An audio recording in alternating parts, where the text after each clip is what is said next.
परभणीमध्ये गेल्या 2 ते 4 दिवसापासून सातत्यानं मान्सूनपूर्व अवकाळी पाऊस आणि वादळी वाऱ्यामुळं जे आहे ते शेतकऱ्यांच्या केळी पिकांचं नुकसान झालेलं आहे. सध्या पोखर्णी शिवारामध्ये आहे आणि ही परिस्थिती आपण बघू शकता की ही विदारक परिस्थिती जी आहे ती शेतकऱ्यांच्या शेतातली आहे. खरं तर केळीचं पीक हे हातातोंडाशी आता आलं होतं. काही दिवसामध्ये केळी तोडून मार्केटमध्ये जाणार होती, मात्र अशा पद्धतीनं निसर्गानं जे आहे ते होत्याचं नव्हतं केलं. आपल्यासोबत शेतकरी आहेत. किती एकरमध्ये केळी होती ही? 3 एकर मध्ये केळी होती. आमची पूर्ण लागवड होती केळीची 3 एकर मध्ये. आम्ही पुन्हा त्याच्यात आम्हाला निसर्गाने सुरुवातीपासून साथ दिली नाही. सुरुवातीपासून आम्हाला रानडुकरा त्रास झाला, त्यात आमचे झाडे डबल आम्ही लावले. पुन्हा आम्हाला जास्त अति पाऊस झालं, अति पावसामुळे चक्क आमचं गेलं, काही उरलं नाही आम्हाला. पुन्हा अति थंडी झाली, त्याच्यात बी आम्ही सावरून कसं आणला बाग. त्याचा अति उन्हाळा झाला, त्यात 50 डिग्री सेल्सिअस मध्ये आम्ही कसं आणला. त्याचा आता अति वाऱ्यावर चक्क आमचं होत्याचं नव्हतं करून टाकलं. आता आम्हाला खर्च त्याची पुढचं नियोजन सध्या आम्हाला लागण झाले, काय करावं. आणि कोणतं आमचं आमदाराला नाही, खासदाराला नाही, पालकमंत्री सरी भेट दिली नाही. आम्ही स्वतःहून पालकमंत्री गेलो, त्या उद्या येऊ असं येऊ म्हणल्या. फक्त आमच्या तलाठी किंवा आमच्या कृषी सहाय्यक येऊन गेले, ते फक्त उपचार करून ते म्हणतात करू म्हणले म्हणतात की ते नियोजन पुढचं आहे. आता इथून आम्हाला लेकरं शिक्षण कुठून करायचं, हे बाहेर कुठून काढायचं, पुढचं नियोजन आमचं एवढं कंडिशन बेकार होऊन गेलेली सर लई अवघड झाली. आणि अशी बाग कशी उभी केली होती, किती खर्च आला? बागेला आम्हाला 3 लाख रुपये खर्च झालता. इकून तिकून पैसे काढून तुळजाभवन बँकेचे पैसे काढे, त्याला म्हणलं भरतो मी ह्याच्यावर. केळी झाल्यानंतर आता केळी गेल्यानंतर ते म्हणे तुम्ही केळी कशा जाऊ, तुम्ही राणी का, तुम्ही फाशी घ्या, काय करायचं करा, मग आमचे पैसे द्या. ही तडतोड बँकेचे ते लोक काय करतात आमच्या दररोज आमच्या घरी येऊन बसायचं. आता इथून पुढे आमचं नियोजन, आमच्या लेकराचे शिक्षण व्हायला जाते, सगळं आमचं हॉस्टेल टाकतो ते गेलं, सगळंच गेलं आमचे. आता इथून पुढे आम्ही काय करू शकत नाही.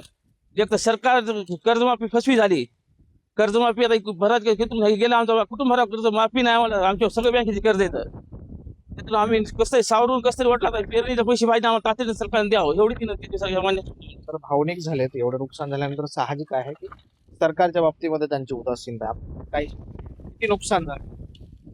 खूप नुकसान झालेलं आहे. ही आर्थिक तूट भरून निघणार नाही या शेतकऱ्याची. आज माझा 2 एकरचा प्लॉट होता, 3000 गुड होतं माझं 3 लाख खर्च झालेला आहे. मी स्वतः दुसऱ्याकडून पैसे घेऊन अक्षरशः बँकेचे काही आणि बचत गटाचे काही पैसे घेऊन स्वतः त्यात टाकलेले. आज माझी अशी परिस्थिती की मी पैसा आणून आता हे रान नीट करण्यासाठी देखील पैसा नाही आहे माझ्याकडे. हे पैसा आणायचा कुठून, हाच माझ्या समोर आज एवढा मोठा प्रश्न उभा टाकलेला आहे.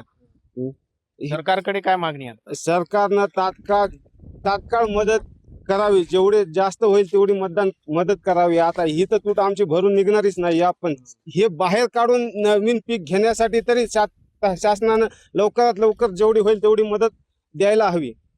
सगळे शेतकरी आहेत आणि केळीच्या बागेचं जे आहे ते मोठं नुकसान झालं या ठिकाणी चित्र बघायला मिळत आहे. मात्र सरकारच्या बाबतीमध्ये शेतकऱ्यांची उदासीनता पाहायला मिळते. सरकारनं तात्काळ मदत करावी आणि मदत द्यावी अशी मागणी जी आहे ते शेतकऱ्यांकडे केली जाते. आता सरकार आणि प्रशासन शेतकऱ्यांची ही आर्त हा ऐकतं का हे पाहणं महत्वाचं ठरणार आहे. कॅमेरापर्सन सुदर्शन पाटील सह ज्ञानेश्वर उंडाळ, TV9 मराठी, परभणी.